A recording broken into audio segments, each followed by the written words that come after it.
What's up everybody, my name's Rob Simmons and welcome to my channel. I know I missed the last several Mr. Nightmare videos, but I'm going to change that right now. And he has a new theme for this video called 3 Disturbing True Parents Horror Stories. He's done a lot of themes, but parents or parenting hasn't been one in the past. So does this mean the kids will tell a story or the parent will tell a story? Let's find out.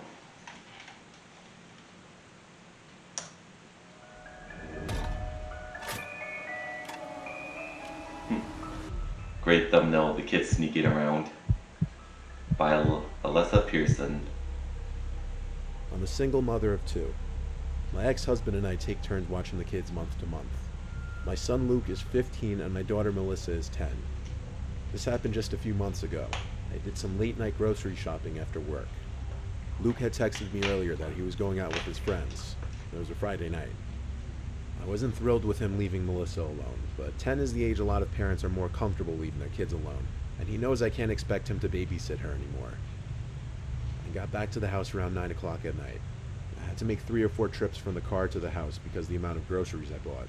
Was her daughter asleep? Groceries on the months I get to watch the kids.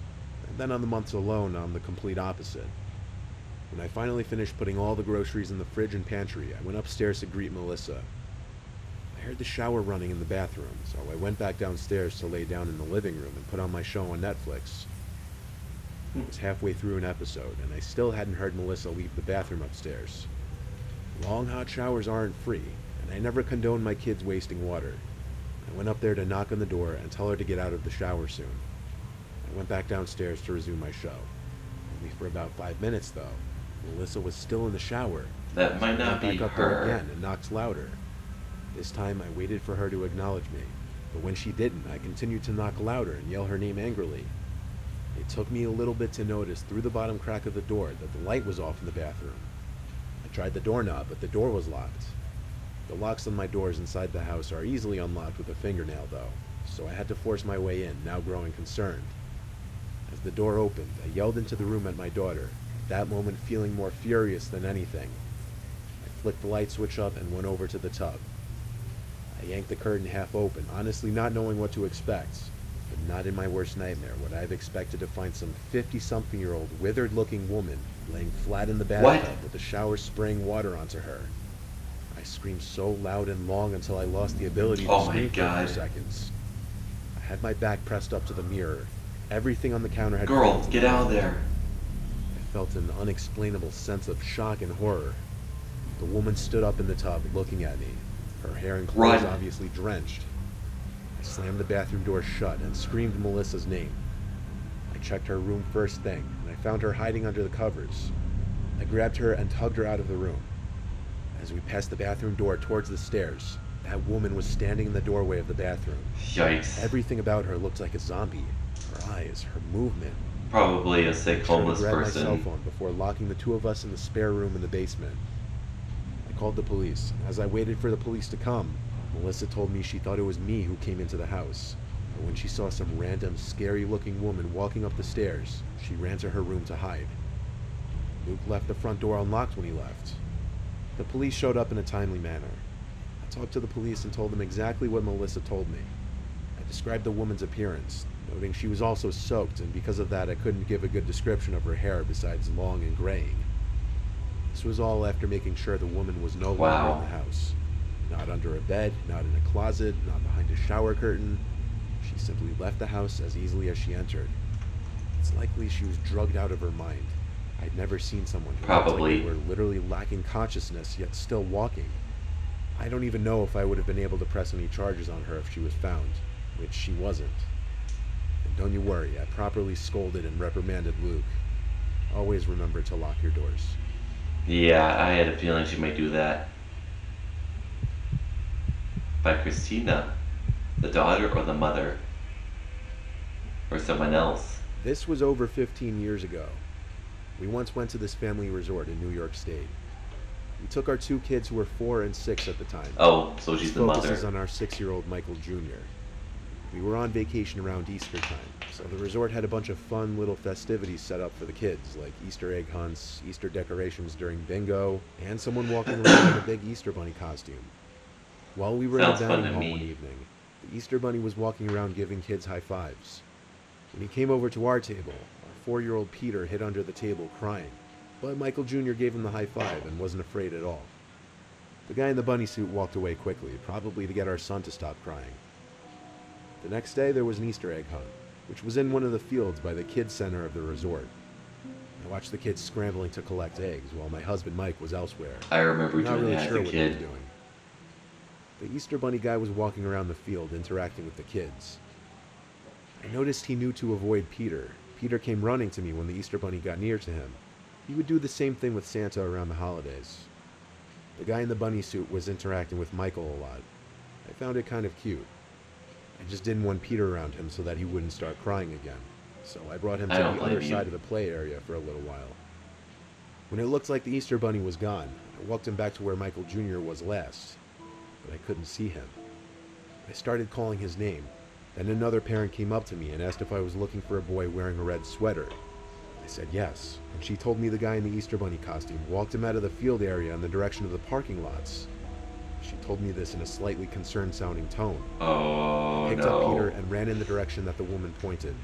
I ran faster than I ever could, while holding my son on top of it. Motherly instincts clearly kicking in, giving me an adrenaline boost. Yeah? I saw the man in the Easter Bunny costume holding my child's hand, approaching a black car. I screamed at the Oh, top no. of my lungs at him to get away from my son. Then I screamed Michael's name. They both turned to look at us, and the man let go of my son's hand. Thank Michael God. ran over to me, not realizing at all the danger he was just in. Wow. The man in the costume said to me that he was trying to find his mom since he looked lost, but that was total BS. He was about to get in his car with my yeah. 6-year-old son. Attempted I tried to yank the kidnapping. mask off of him, but he shoved me and yelled at me to piss off. Then he got in his car and drove away. I tried to remember his plate number, but he was gone too quickly. I called my husband on my old archaic cell phone, and I brought my kids Yeah, to the front before desk of the smartphones. resort to meet him there. They said the man in the Easter Bunny costume didn't work there. I was livid, yelling at the front desk workers the whole time, who were apparently aware of the man, yet didn't stop him or Yikes. question him. We threatened to sue the entire place. They ended up refunding us for our entire stay, which we gladly accepted. Well, that's generous of them. I was mere seconds away from losing my kid forever. Oh, man. Can't imagine what would happen to the resort if that happened. They'd be shut down for years. By both parents, this time Maria and James. We adopted our son Charlie at the age of 2. He's aware that he was adopted. We were honest with him about that ever since he started to learn to speak. Well, that's He's now good. 7 years old. We don't have any children of our own because my wife can't have kids. Aw. Somewhat recently, my wife and I started noticing very strange behavior with Charlie. And what motivated me to actually sit down and write this was something my wife and I still can't explain.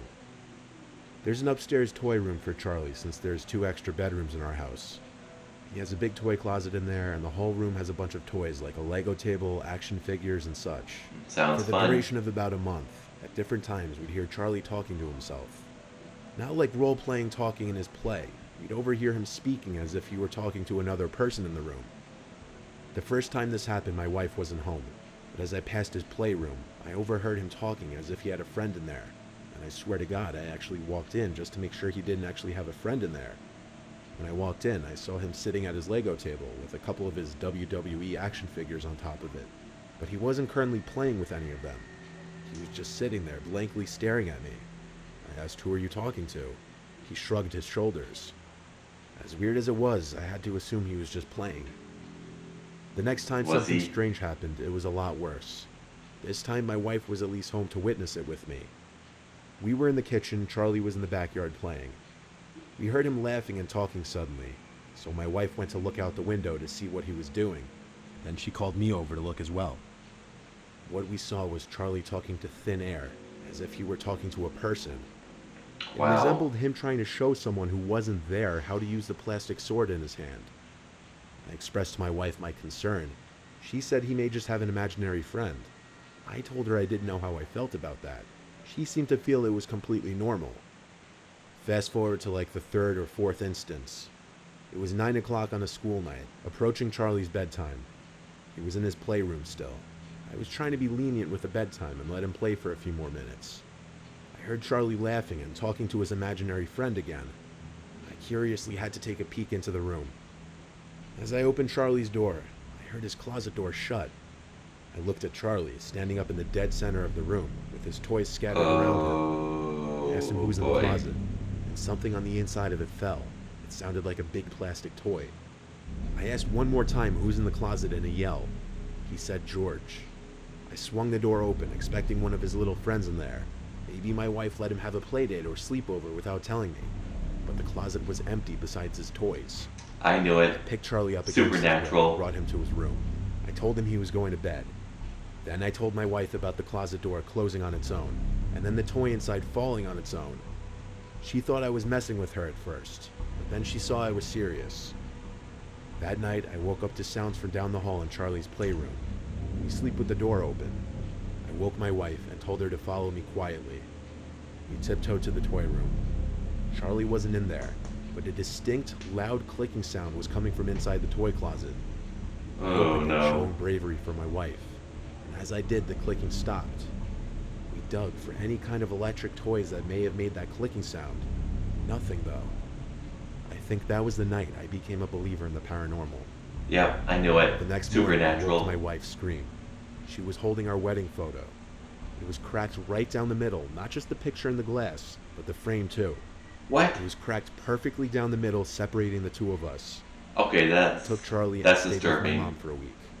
Then, after a week, my wife and I returned to the house. We listed the house for sale, and after a few days of normalcy, we brought Charlie back to the house. But we moved out a month later. Man, I don't blame those two parents for moving out. Somebody needs to call the Ghostbusters. I'm sorry, but I couldn't resist. And that's it. And I'm gonna do the same thing I always do after a Mr. Nightmare reaction. Ask you guys which story was your favorite and which story you think was the scariest, because for me, I think each story was very scary, but in its own way. The first one, having a stranger in your house, from having your kid almost being kidnapped to having a ghost in your house. I mean, and those stories can fit under home invasion, kidnapping, and paranormal horror stories, but I admire Mr. Nightmare for always coming up with new themes, in this case, parents' stories. But in the meantime, I need to wrap up because Mr. Nightmare put out another horror story video today, so I need to make that reaction video. Hope to see you there. Thank you for watching.